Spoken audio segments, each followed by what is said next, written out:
सतनाम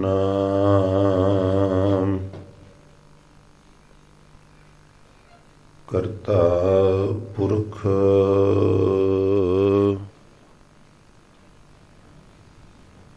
निरभउ निर्वैर अकाल मूरत अजूनी सैभंग गुर प्रसाद चकर चिहन अर बरन जात अर पात नहन जे रूप रंग अर रेख पेख को कह न सकत के अचल मूरत अनभउ प्रकाश हम तोज कहिजै कोट इंद्र इंद्रान शाह शाहान गणिजै तिरभवन महीप सुर नर असुर नेत नेत वन तृण कहत तव सर्व नाम कथय कवन करम नाम बरनत सुमत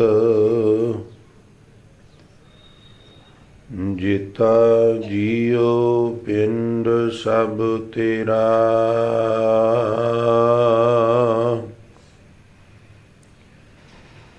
तू अंतर जामी पुरख भगवान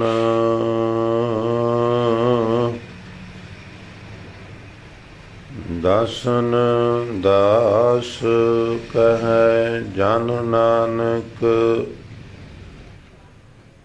जिहा तू कराए तिहा हों करी वख्यान बेशुमार अथाह अगनत अतुल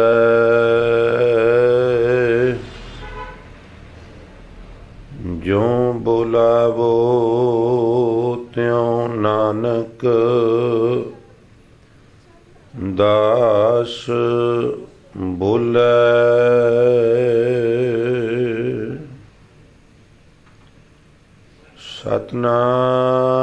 सतनाम श्री वाहेगुरु साहिब जी महला पहला अलगो जोए मधुकड़ो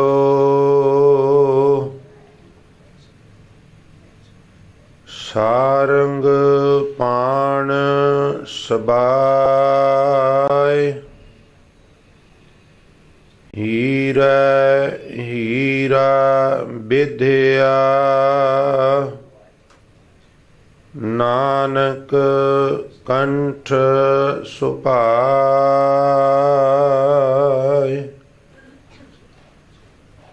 अलगो जोए मधुकड़ो सारंग पाण सबाय हीरा हीरा विद्या ਨਾਨਕ ਕੰਠ ਸੁਭਾਏ। ਪੌੜੀ। ਮਨ ਮੁਖ ਕਾਲ ਵਿਆਪਦਾ, ਮੋਹ ਮਾਇਆ ਲਾਗੇ। ਖਿਨ ਮੈਂ ਮਾਰ ਪਛਾੜ ਸੀ, ਪਾਏ ਦੂਜੈ ਠਾਗੇ। ਫਿਰ ਵੇਲਾ ਹੱਥ ਨਾ ਆਵਈ, ਜਮ ਕਾ ਡੰਡ ਲਾਗੇ। ਤਿਨ ਜਮ ਡੰਡ ਨਾ ਲੱਗਈ, ਜੋ ਹਰ ਲਿਵ ਜਾਗੇ। ਸਭ ਤੇਰੀ ਧੁੱਧ ਛਡਾਵਣੀ, ਸਭ ਧੁੱਧੈ ਲਾਗੇ। ਤਿਨ ਜਮ ਡੰਡ ਨਾ ਲੱਗਈ, ਜੋ ਹਰ ਲਿਵ ਜਾਗੇ। ਸਭ ਤੇਰੀ ਧੁੱਧ ਛਡਾਵਣੀ, ਸਭ ਧੁੱਧੈ ਲਾਗੇ।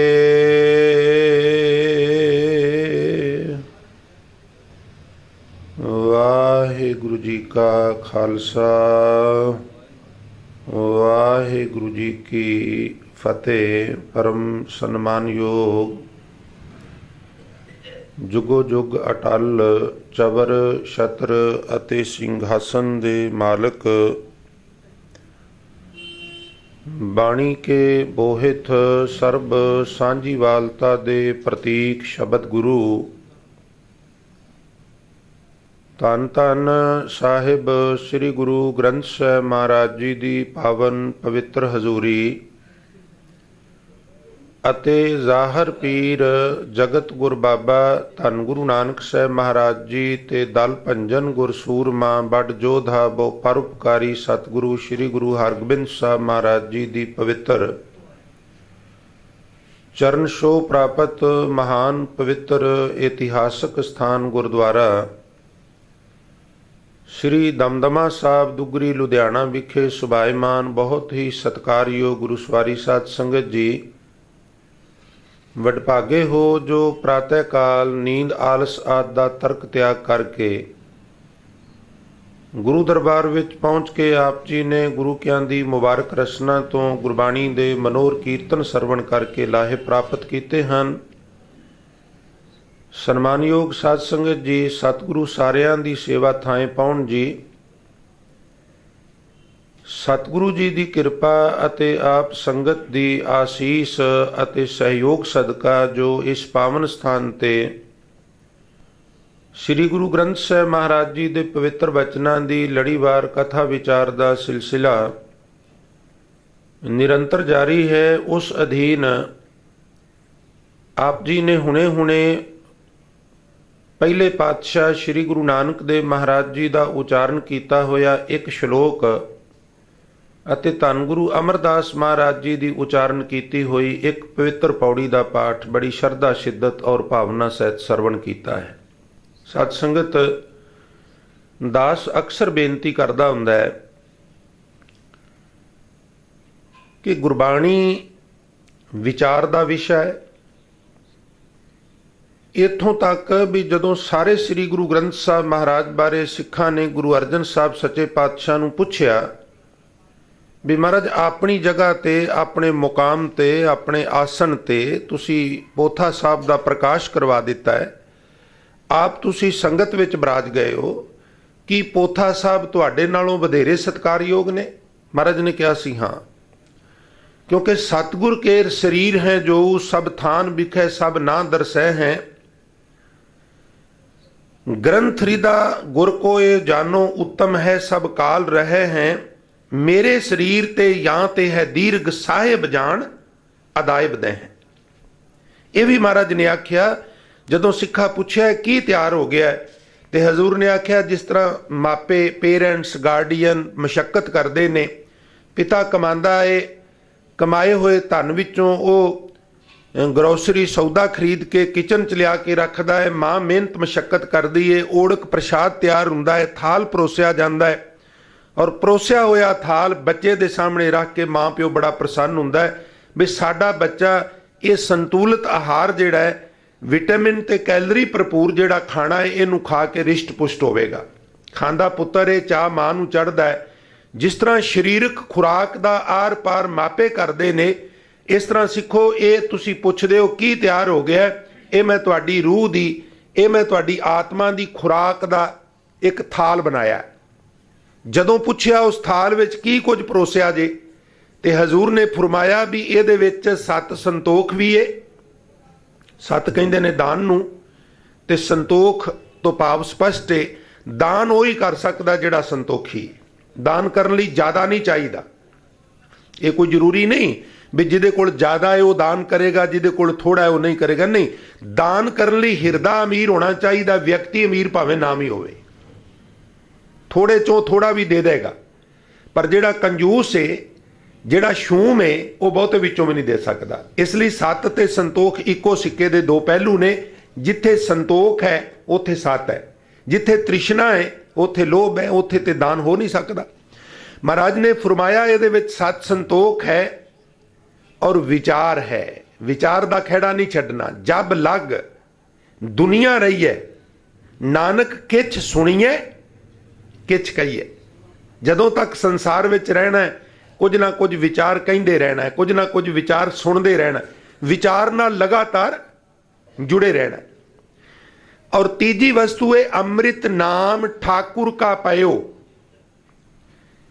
जिसका सबस आधारो। 3 चीज़ां हो गई ना। जे 7 संतोख नूं वखरा वखरा गिणांगे तो 4 हो जाणगियां। नहीं, 7 संतोख इको सिक्के दे 2 पहलू। एक विचार, दूजी अमृत नाम, तीजा। ये हो गई थाल विच 3 वस्तु पईओ, 7 संतोख विचारो, अमृत नाम ठाकुर का पयो जिसका सबस आधारो। फिर यह भी आख्या जे को खावे, एकाग्रता की दात बख्शो जी, जे को खावे जे को पुंचै। जेड़ा जेड़ा इस पदार्थ नूं खाएगा, खा के पचाएगा, हजूर ने जमानत दी तिस का होए उधारो। ये भी आख्यो ने ये वस्त तजी न जाई, खबरदार हो जाओ, ये वस्तु त्यागण वाली नहीं। पर गुरमुखो ਉਹਦੀ ਬਖਸ਼ਿਸ਼ ਤੋਂ ਬਿਨਾਂ ਪ੍ਰਾਪਤ ਨਹੀਂ ਹੁੰਦੀ। ਬੰਦਾ ਸੁੱਤਾ ਰਹਿੰਦਾ, ਹੋਰ ਕੰਮਾਂ 'ਚ ਲੱਗਾ ਰਹਿੰਦਾ, ਹੋਰ ਤੇ ਹੋਰ, ਕਦੀ ਕਦੀ ਸੰਗਤ ਵਿੱਚ ਆ ਕੇ ਵੀ ਉਹ ਇਸ ਵਸਤੂ ਤੋਂ ਵਾਂਝਾ ਰਹਿ ਜਾਂਦਾ। ਹੋਰ ਜਿਹੜੀਆਂ ਗੱਲਾਂ ਬਾਤਾਂ ਨੇ ਉਹ ਘਰ ਵਿੱਚ ਨਹੀਂ ਮੁੱਕਦੀਆਂ। ਇੱਥੋਂ ਤੱਕ ਬਦਕਿਸਮਤੀ ਹੋਵੇ ਨਾ, ਕਰਮ ਮਾੜੇ ਹੋਣ, ਤੇ ਸੰਗਤ ਵਿੱਚ ਆ ਕੇ ਵੀ ਬੰਦਾ ਗੱਲਾਂ ਹੀ ਕਰਦਾ। ਜਿਹੜੀ ਗੁਰੂ ਦੀ ਗੱਲ ਏ ਉਹ ਨਹੀਂ ਸੁਣਨੀ। ਹੋਰ ਸਾਰੀ ਜ਼ਿੰਦਗੀ ਸਾਡੇ ਕੋਲੇ ਅਸੀਂ 10 ਮਿੰਟ 20 ਮਿੰਟ ਅੱਧਾ ਘੰਟਾ ਘੰਟੇ ਤੋਂ ਜ਼ਿਆਦਾ ਸੰਗਤ 'ਚ ਨਹੀਂ ਬੈਠਦੇ, ਉੱਥੇ ਵੀ ਗੱਲਾਂ ਨਹੀਂ ਮੁੱਕਦੀਆਂ। ਸੰਸਾਰੀ ਜੀਵ ਆ, ਕੰਮ ਕਾਜ ਹੁੰਦਾ ਏ, ਵਾਰਤਾਲਾਪ ਗੱਲਬਾਤ ਕਰਨੀ ਪੈਂਦੀ ਏ, ਪਰ ਉਹਦਾ ਇੱਕ ਵਕਤ ਹੁੰਦਾ ਹੈ, ਉਹਦੀ ਇੱਕ ਜਗ੍ਹਾ ਹੁੰਦੀ ਹੈ। ਮਹਾਰਾਜ ਆਖਣ ਲੱਗੇ ਵੇਖਿਓ ਕਿਤੇ ਮੌਕਾ ਬਣੇ ਤੇ ਇਹਨੂੰ ਤਿਆਗ ਨਾ ਦਿਓ। ਇਹ ਤਿਆਗਣ ਵਾਲੀ ਚੀਜ਼ ਨਹੀਂ। ਇਹ ਵਸਤ ਤਜੀ ਨ ਜਾਈ, ਲਿਖਿਆ ਨਿਤ ਨਿਤ ਰੱਖ ਔਰ ਧਾਰੋ। ਔਰ ਕਹਿੰਦੇ ਨੇ ਹਿਰਦੇ ਨੂੰ। ਇਸ ਬਾਣੀ ਨੂੰ ਹਿਰਦੇ ਵਿੱਚ ਹਮੇਸ਼ਾ ਧਾਰਨ ਕਰਕੇ ਰੱਖੋ।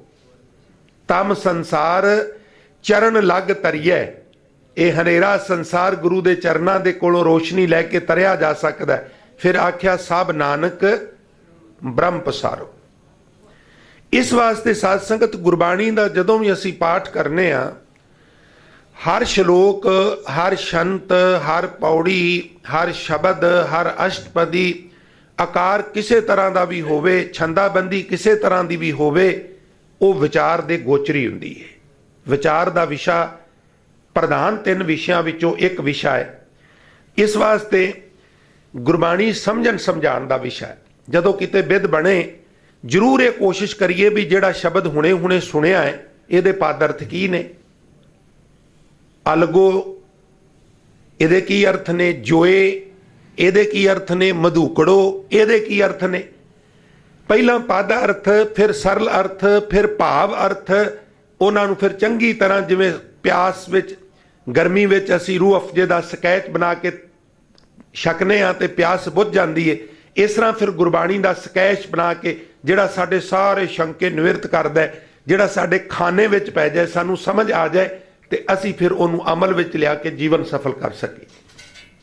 ਆਓ ਤੁੱਛ ਬੁੱਧੀ ਅਨੁਸਾਰ ਆਪ ਜੀ ਦੇ ਚਰਨਾਂ ਵਿੱਚ ਰਹਿੰਦੇ ਕੁਝ ਮਿੰਟ 10 ਬੇਨਤੀਆਂ ਕਰੇ। ਇਸ ਤੋਂ ਪਹਿਲਾਂ ਸੇਵਾਦਾਰ ਗੁਰਮਤ ਵਿਚਾਰਾਂ ਦੇ ਮਾਧਿਅਮ ਨਾਲ ਆਪ ਜੀ ਦੇ ਚਰਨਾਂ ਵਿੱਚ ਬੇਨਤੀਆਂ ਕਰੇ। ਆਰੰਭ ਵਿੱਚ ਹੀ ਬੇਨਤੀ ਹੈ ਵੀ ਆਪ ਸਾਰਿਆਂ ਨੇ ਕਿਰਪਾ ਕਰਨੀ, ਇਕਾਗਰਤਾ ਦੀ ਦਾਤ ਬਖਸ਼ਣੀ, ਕਿਉਂਕਿ ਗੁਰਮਤ ਵਿਚਾਰਾਂ ਇਕਾਗਰਤਾ ਦੀ ਦਾਤ ਦੀ ਮੰਗ ਕਰਦੀਆਂ ਨੇ।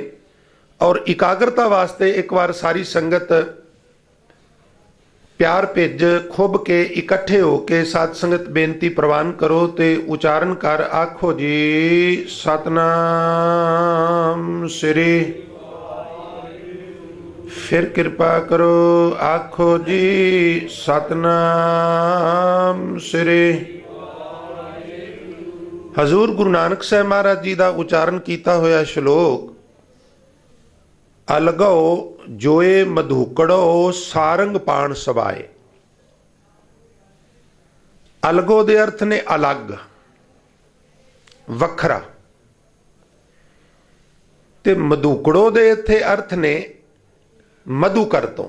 ਮਧੂਕਰ ਕਹਿੰਦੇ ਨੇ ਭੌਰੇ ਨੂੰ।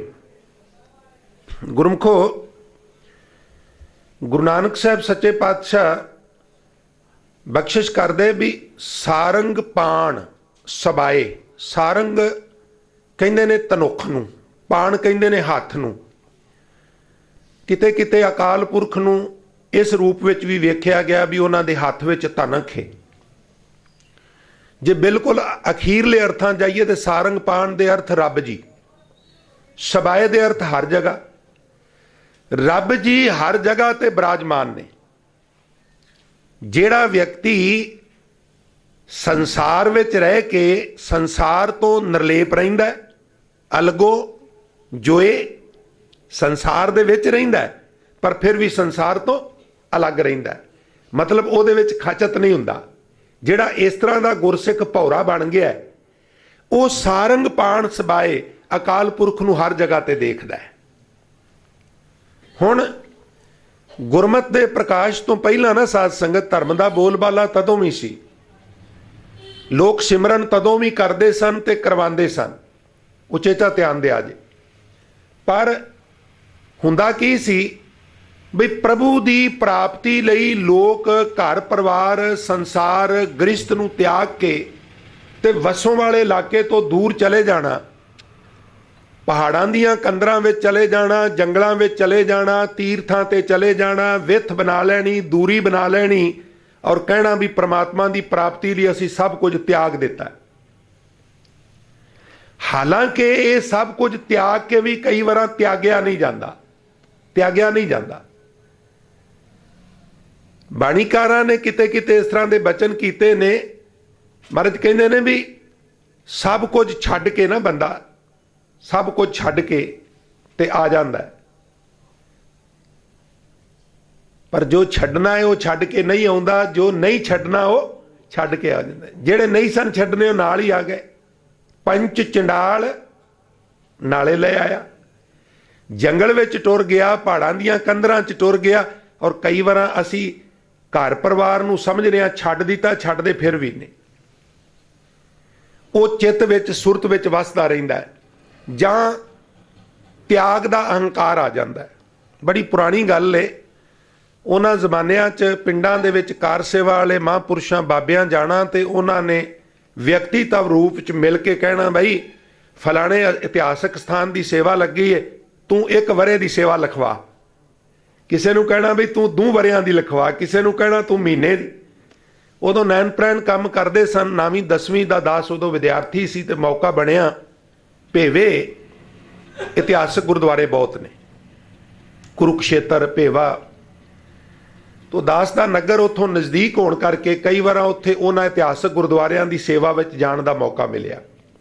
ਜਿਹੜੇ ਜ਼ਿਆਦੀ ਸੇਵਾ ਲਿਖਾ ਦਿੰਦੇ, ਲੰਬੀ ਸੇਵਾ ਲਿਖਾ ਦਿੰਦੇ, ਉਹਨਾਂ ਦਾ ਥੋੜਾ ਵਧੇਰਾ ਮਾਨਤਾਨ ਹੁੰਦਾ, ਉਹਨਾਂ ਨੂੰ ਕੋਈ ਮੌਤ ਮੇਰੀ ਵੀ ਬਖਸ਼ ਦਿੰਦੇ। ਇੱਕ ਸੱਜਣ ਅਕਸਰ ਜਦੋਂ ਜਲ ਪਾਣੀ ਛਕਣਾ ਤੇ ਬਾਬਾ ਜੀ ਵੀ ਕੋਲ ਹੋਣੇ ਤੇ ਉਹਨੇ ਕਹਿਣਾ ਜੀ 100 ਕਿੱਲਾ ਜ਼ਮੀਨ, 2 ਟਰੈਕਟਰ, 2 ਟਰਾਲੀਆਂ, ਉਦੋਂ ਆ ਕੰਬਾਈਨਾਂ ਨਹੀਂ ਸਨ ਆਈਆਂ, ਹੜੰਬੇ ਹੁੰਦੇ ਸਨ, ਸਾਰਾ ਉਹਨੇ ਵਲੇਵਾ ਗਿਣਾ ਦੇਣਾ, ਛੱਡ ਦਿੱਤਾ ਜੀ, ਲੱਤ ਮਾਰ ਦਿੱਤੀ ਹੈ, ਸੇਵਾ ਕਰਨ ਆ ਗਏ ਆ, ਬੜੀ ਕਿਰਪਾ ਗੁਰੂ ਨਾਨਕ ਦੀ, ਸੇਵਾ ਕਰਨੇ ਆ, ਸਿਮਰਨ ਕਰਨੇ ਆ, ਸਭ ਕੁਝ ਛੱਡ ਦਿੱਤਾ। ਅਸੀਂ ਵੀ ਕਈ ਵਾਰਾਂ ਮਹੀਨੇ ਦੀ ਸੇਵਾ ਦਰਮਿਆਨ ਉਸ ਸੱਜਣ ਦੇ ਮੁਖੋਂ ਇਹ ਗੱਲ ਸੁਣੀ। ਇੱਕ ਦਿਨ ਉਹਨੇ ਫਿਰ ਪੰਗਤ ਵਿੱਚ ਬੈਠਿਆ ਇਸ ਤਰ੍ਹਾਂ ਬਚਨ ਕੀਤਾ ਤੇ ਬਾਬਾ ਜੀ ਕਹਿਣ ਲੱਗੇ ਬਈ ਮੈਂ ਇੱਕ ਗੱਲ ਤੈਨੂੰ ਕਵਾਂ। ਆਖਣ ਲੱਗੇ ਜੀ ਕਹੋ। ਕਹਿਣ ਲੱਗੇ ਤੂੰ ਛੱਡ ਕੇ ਵੀ ਕੁਝ ਨਹੀਂ ਛੱਡਿਆ, ਤੂੰ ਦਿਹਾੜੀ ਵਿੱਚ 5-5 ਵਾਰਾਂ ਇਸ ਗੱਲ ਦਾ ਅਹਿਸਾਸ ਕਰਾਨਾ ਹੈ ਵੀ 100 ਕਿੱਲਾ ਜ਼ਮੀਨ ਛੱਡ ਦਿੱਤੀ, ਹਾਲਾਂਕਿ ਤੂੰ ਕਿਸੇ ਗੁਰਦੁਆਰੇ ਦੇ ਨਾਂ ਨਹੀਂ ਲਗਵਾ ਕੇ ਆਇਆ, ਉਹ ਧੀਆਂ ਪੁੱਤਰਾਂ ਨੂੰ ਦੇ ਆਇਆ, ਟਰੈਕਟਰ ਛੱਡ ਦਿੱਤੇ, ਇਹ ਛੱਡ ਦਿੱਤਾ, ਉਹ ਛੱਡ ਦਿੱਤਾ। ਅਸਲੀਅਤ ਇਹ ਹੈ ਤੇਰਾ ਸਰੀਰ ਇੱਥੇ ਹੈ, ਤੇਰੀ ਸੁਰਤ ਵੀ ਅਜੇ 100 ਕਿੱਲੇ ਦੇ ਵਿੱਚ ਹੀ ਹੈ, ਤੇਰੀ ਸੁਰਤ ਅਜੇ ਵੀ ਟਰੈਕਟਰਾਂ ਵਿੱਚ, ਹੜੰਬੇ ਵਿੱਚ, ਗਾਵਾਂ ਵਿੱਚ, ਮੱਝਾਂ ਵਿੱਚ, ਤੂੰ ਸਭ ਕੁਝ ਛੱਡ ਕੇ ਵੀ ਕੁਝ ਨਹੀਂ ਛੱਡਿਆ। ਅਸਲ ਗੱਲ ਇਹ ਹੈ ਵੀ ਅਸੀਂ ਤਿਆਗ ਤੇ ਕਰਨੇ ਆ, ਪਰ ਤਿਆਗ ਦਾ ਤਿਆਗ ਨਹੀਂ ਕਰਦੇ। ਤਿਆਗ ਕਰਕੇ ਨਾ ਫਿਰ ਤਿਆਗ ਦਾ ਤਿਆਗ ਕਰਨਾ ਪੈਂਦਾ, ਇੱਕ ਪੁਲਾਂਗ ਹੋਰ ਅੱਗੇ ਪੱਟਣੀ ਪੈਂਦੀ। ਅਸੀਂ ਥੋੜਾ ਜਿਹਾ ਤਿਆਗ ਕਰ ਦਿੰਦੇ ਆ ਤੇ ਤਿਆਗ ਦਾ ਤਿਆਗ ਨਹੀਂ ਕਰਦੇ, ਈਗੋ ਆ ਜਾਂਦੀ ਹੈ, ਅਹੰਕਾਰ ਆ ਜਾਂਦਾ ਹੈ। ਔਰ ਤਿਆਗ ਦਾ ਅਹੰਕਾਰ ਜਿਹੜਾ ਹੈ ਉਹ ਵੀ ਮਾੜਾ ਹੈ। ਇਸ ਵਾਸਤੇ ਬਾਣੀਕਾਰਾਂ ਨੇ ਕਿਹਾ ਵੀ ਤੀਰਥ ਬਰਤ ਅਰ ਦਾਨ ਕਰ। ਹੁਣ ਦਾਨ ਕੀ ਕੀਤਾ? ਤਿਆਗ ਹੀ ਕੀਤਾ ਹੈ ਨਾ। ਮਨ ਮੈਂ ਧਰੈ ਗੁਮਾਨ, ਨਾਨਕ ਨੇ ਫਲ ਜਾਤ ਤੇ ਜਿਉ ਕੁੰਚਰ। ਹੁਣ ਬਾਣੀਕਾਰ ਕਹਿੰਦੇ ਨੇ ਘਰ ਛੱਡ ਦਿੱਤਾ, ਜੰਗਲਾਂ 'ਚ ਆ ਗਿਆ, ਇੱਥੋਂ ਤੱਕ ਵੀ ਖੁਰਾਕ ਵੀ ਪਤਲੀ ਹੋ ਗਈ, ਗਾਜਰ ਮੂਲੀ ਪੁੱਟ ਕੇ ਖਾਂਦਾ ਹੈ, ਮਲਿਆਂ ਦੇ ਬੇਰ, ਕੋਈ ਕਮਾਦ ਦਾ ਗੰਨਾ ਤੋੜ ਕੇ ਚੂਪ ਲਿਆ, ਇਹ ਸਾਰਾ ਕੁਝ ਕਰ ਲਿਆ, ਇਹਦੇ 'ਚ ਕੋਈ ਸ਼ੱਕ ਨਹੀਂ, ਪਰ ਤਿਆਗ ਦਿੱਤਾ ਸਭ ਕੁਝ, ਪਰ ਮਨ ਵਿੱਚੋਂ ਵਕਾਰ ਨਹੀਂ ਤਿਆਗੇ। ਗ੍ਰਹਿ ਤਜ ਬਨ ਖੰਡ ਜਾਈਏ ਚੁਨ ਖਾਈਏ ਕੰਦਾ। ਹਜ਼ੂਰ ਕਹਿੰਦੇ ਨੇ ਅੱਜ ਹੂੰ ਵਿਕਾਰ ਨਾ ਛੋੜੇ ਹੀ ਪਾਪੀ ਮਨ ਮੰਦਾ। ਫਿਰ ਭਗਤ ਕਬੀਰ ਸਾਹਿਬ ਤੇ ਅਕਾਲ ਪੁਰਖ ਅੱਗੇ ਤਰਲਾ ਲੈਂਦੇ ਨੇ, ਮਹਾਰਾਜ ਘਰ ਛੱਡ ਦਿੱਤਾ ਹੈ, ਜੰਗਲਾਂ 'ਚ ਆ ਗਿਆ ਤੇ ਵਕਾਰ ਅਜੇ ਵੀ ਨਹੀਂ ਛੱਡਦੇ, ਤੁਸੀਂ ਕਿਰਪਾ ਕਰਕੇ ਦੱਸੋ ਕਿਉਂ ਛੂਟੋਂ, ਕੈਸੇ ਤਰੋਂ, ਭਵਜਲ ਨਿਧ ਭਾਰੀ, ਰਾਖ ਰਾਖ ਮੇਰੇ ਬੀਠੁਲਾ ਜਨ ਸ਼ਰਨ ਤੁਮਾਰੀ। ਬਿਖੈ ਬਿਖੈ ਕੀ ਬਾਸਨਾ ਤਜੀ ਨਾ ਜਾਈ। ਇਹ ਜਗ੍ਹਾ ਜਗ੍ਹਾ ਦੀ ਵਾਸ਼ਨਾ ਮਨ ਵਿੱਚੋਂ ਤਿਆਗੀ ਨਹੀਂ ਜਾਂਦੀ। ਅਨਕ ਯਤਨ ਕਰ ਰਾਖੀਏ ਫਿਰ ਲਪਟਾਈ। ਬੜੇ ਯਤਨ ਕਰਕੇ ਮੈਂ ਮਨ ਨੂੰ ਇਸ ਪਾਸਿਓਂ ਹੋੜਨਾ ਵਾ, ਪਰ ਮੇਰਾ ਮਨ ਫਿਰ ਨਿਵਾਣ ਵਾਲੇ ਪਾਸੇ ਜਾਂਦਾ ਹੈ, ਵਕਾਰਾਂ ਵਾਲੇ ਪਾਸੇ ਜਾਂਦਾ ਹੈ। ਜਰਾ ਜੀਵਨ ਜੋ ਬਣ ਗਿਆ, ਬੁਢਾਪਾ ਆ ਗਿਆ ਹੈ, ਜਵਾਨੀ ਚਲੀ ਗਈ ਏ, ਭਵਰ ਗਏ ਬੱਗ ਬੈਠੇ ਆਏ। ਕੇਸ ਕਾਲੇ ਹੁੰਦੇ ਸਨ, ਉਹਨਾਂ ਕਾਲੇ ਕੇਸਾਂ ਦੀ ਜਗ੍ਹਾ ਸਫੈਦ ਕੇਸਾਂ ਨੇ ਲੈ ਲਈਏ। ਜ਼ਿੰਦਗੀ ਦੀ ਰਾਤ ਗੁਜ਼ਰ ਗਈ ਏ, ਦਿਨ ਰਹਿ ਗਿਆ ਹੈ, ਐਸਾ ਨਾ ਹੋਵੇ ਵੀ ਇਹ ਵੀ ਵਕਾਰਾਂ ਵਿੱਚ ਹੀ ਬਤੀਤ ਹੋ ਜਾਏ। ਜਰਾ ਜੀਵਨ ਜੋਬਨ ਗਿਆ, ਕਿਛ ਕੀਆ ਨਾ ਨੀਕਾ, ਇਹ ਜੀਰਾ ਨਿਰਮੋਲ ਕੋ ਕੌਡੀ ਲਗ ਮੀਕਾ। ਕਹੋ ਕਬੀਰ ਮੇਰੇ ਮਾਧਵਾ ਤੂੰ ਸਰਬ ਵਿਆਪੀ, ਤੁਮ ਸੰਸਰ ਨਾਹੇ ਦਿਆਲ, ਮੋਹੇ ਸੰਸਰ ਪਾਪੀ। हे ਵਾਹਿਗੁਰੂ ਤੇਰੇ ਵਰਗਾ ਦਿਆਲੂ ਨਹੀਂ, ਮੇਰੇ ਵਰਗਾ ਪਾਪੀ ਨਹੀਂ, ਆਪਣੇ ਯਤਨ ਨਾਲ ਇਹਨਾਂ ਤੋਂ ਖਹਿੜਾ ਨਹੀਂ ਛੁੱਟਾ, ਹੁਣ ਤੂੰ ਕਿਰਪਾ ਕਰਕੇ ਛੁਡਾ। ਅਰਦਾਸ ਹੈ ਵਕਾਰਾਂ ਤੋਂ ਬਚਣ ਲਈ। ਮਹਾਰਾਜ ਕਹਿੰਦੇ ਨੇ ਨਹੀਂ, ਘਰ ਛੱਡ ਦੇਣਾ, ਸੰਸਾਰ ਛੱਡ ਦੇਣਾ, ਪਰਿਵਾਰ ਛੱਡ ਦੇਣਾ, ਇਹ ਸਾਡਾ ਪ੍ਰਯੋਜਨ ਨਹੀਂ। ਅਸੀਂ ਰਹਿਣਾ ਸੰਸਾਰ ਵਿੱਚ, ਸੁਰਤ ਨਿਰੰਕਾਰ ਨਾਲ ਜੋੜਨੀ। ਇਹਨੂੰ ਗੁਰਬਾਣੀ ਕਹਿੰਦੀ ਹੈ ਜੈਸੇ ਜਲ ਮੈਂ ਕਮਲ ਨਿਰਾਲਮ। ਕਮਲ ਦਾ ਫੁੱਲ ਜਿਹੜਾ ਨਾ ਗੁਰਮੁਖੋ, ਬੜੀ ਸੁੰਦਰ ਫਲਸਫੀ ਹੈ ਇਹ, ਸਾਦੀ ਜਿਹੀ, ਸੰਖੇਪ ਜਿਹੀ, ਪਰ ਬੜੇ ਕਮਾਲ ਦੀ। ਕਮਲ ਦੀ ਖੇਤੀ ਕਰਨੀ ਹੋਵੇ ਨਾ, ਕਮਲ ਦੀ ਖੇਤੀ, ਤੇ ਜ਼ਮੀਨ ਨੂੰ ਦੱਬ ਕੇ ਵਾਓ, ਕਲਟੀਵੇਟਰ ਲਿਆਓ, ਫਿਰ ਉਹਦੇ 'ਚ ਹੈਰੋ ਫੇਰੋ, ਸੁਹਾਗੇ ਫੇਰੋ, ਜਿੰਨੀ ਮਰਜ਼ੀ ਵਾਹ ਲਓ, ਜਿੰਨੀ ਮਰਜ਼ੀ ਦੇਸੀ ਖਾਦ ਪਾ ਲਓ, ਔਰ ਅਜੋਕੇ ਸਮੇਂ 'ਚ ਜੋ ਉਰਵਰਕ ਆਏ ਨੇ यूरिए के रूप में वो पा लो, किसी जमीन दे विच असी ਇਹਦੀ खेती नहीं कर सकते इस तरह जिस तरह आम खेती करने। फिर सवाल पैदा होता कमल किवें हुंदा? जिथे चिक्कड़ हुंदा, चिक्कड़ दलदल हुंदी है, मट्टी जिहड़ी है लगातार पानी की संगत विच रह के जाला पै जांदा है, गंद पै जांदा है। आम तौर पर वेख्या भी कमल के फुल उत्थे खिड़दे ने, बिना उगाया उगदे ने जिथे अत्यंत गंद हुंदा। मैनूं खिमा कर देना, अत्यंत गंद हुंदा, उत्थे कमल का फुल उगदा है और बकायदा खिड़दा है, सफाई च नहीं खिड़दा। कमल का फुल बड़ा सुंदर है, बड़ी खुशबूदार है, बड़ा सोल है, बड़ा सोज है, पर उगदा अपनी मौज विच है, उगदा चिक्कड़ विच है। ये तो एग्जाम्पल है। संसार सचमुच एक चिक्कड़ है, संसार सचमुच एक चिक्कड़ है। और जिस दिन हिरदे दे कौल फुल ने खिड़ना है ना, उन्हें इस संसार रूपी चिक्कड़ विच रह के खिड़ना है, इन्हें पहाड़ां दीयां कंधरां च जाके नहीं खिड़ना।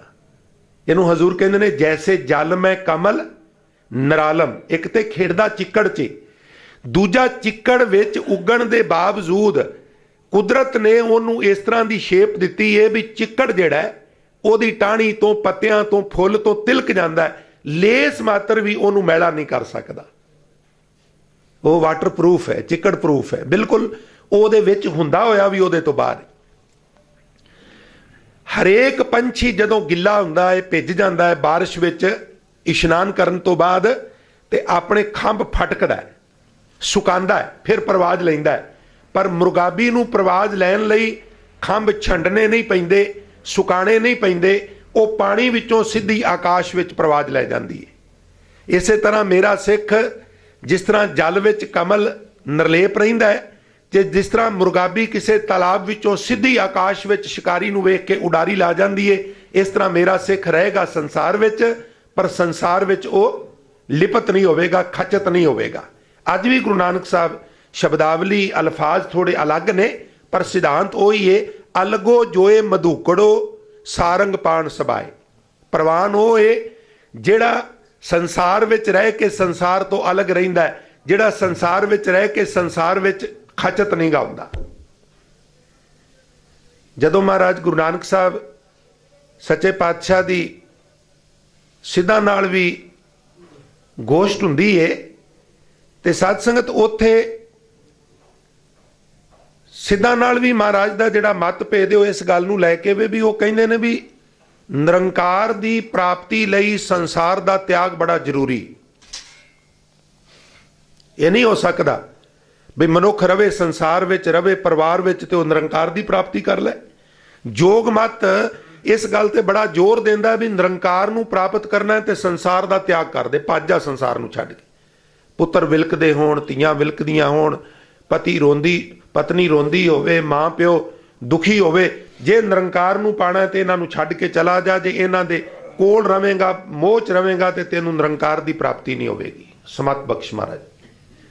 तो साध संगत गुरु नानक साहब सच्चे पातशाह का विचार यह है भी नहीं, निरंकार नूं संसार विच रह के भी प्राप्त किया जा सकता है। अज भी एक सज्जन बड़ी भावना वाले ते जिस वक्त सुभावक परिवारक तौर पर हाल चाल पूछया, कह लगे बड़ी किरपा गुरु दी, दोवें बच्चे पढ़ गए ने, नौकरियां ते लग गए ने, हुण इन्हां दे विआह करने ने, ते मैं ते जसविंदर सिंह हुण इन्हां दे विआह करके ते हजूर साहब चले जाना। मैं कहा जी हजूर साहब काहदे लई चले जाना? कहंदा बाकी जिंदगी फिर उत्थे ही रहना है, घर नहीं रहना। हजूर साहब रहना, उत्थे नाम जपांगा, उत्थे बाणी पढ़ांगा, सेवा करांगा। हजूर साहब जाना माड़ी गल नहीं, बड़ी चंगी गल है। उत्थे जाके बाणी पढ़नी, नाम जपना बड़ी चंगी गल है, पर ऐसा नहीं कि तुसी घर रह के बाणी नहीं पढ़ सकते, घर रह के नाम नहीं जप सकते, घर बह के सिमरन नहीं कर सकते, ऐसा नहीं। सानू महाराज ने जिहड़ा उपदेश दिता है उहदे विच तुसी ये भी बचन पढ़ते हो भी सतगुरु ने इस तरह की जुगती दिती है जिहदे अर्थ ये बनते ने भी